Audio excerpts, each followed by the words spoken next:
Hello viewers, my new blog. সবাইকে দুপুরে স্বাগত জানিয়ে আমার নতুন ব্লগ শুরু করছি। আজকে একটু 5 রকম শাকসবজি একটা সবজি তরকারি রেসিপি তোমাদেরকে শেয়ার করছি। এটা দেখো পালং শাকের ডাল, তারপরে আলু, গাজর, ক্যাপসিকাম, মানে সব রকম, টমেটো দিয়ে একটা সবজি। এটার মধ্যে বড়ি ভিজে রেখেছি, দেখো বড়ি দিয়ে এই সবজিটাকে রান্না করব।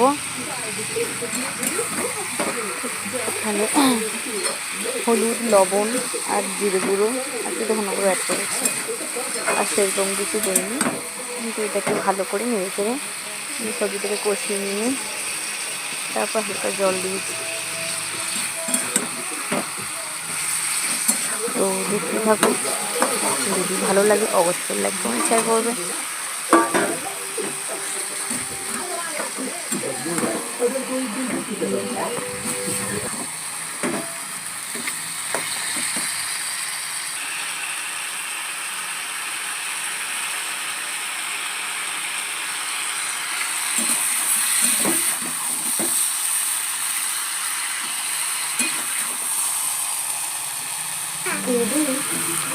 এই শীতকালে এইরকম সবজি গরম গরম ভাতের সঙ্গে খেতে ভালোই লাগে।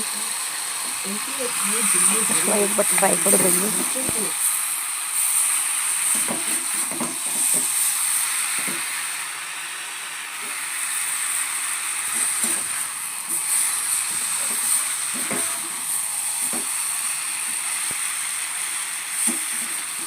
সবজিটা কষানো হয়ে গেছে।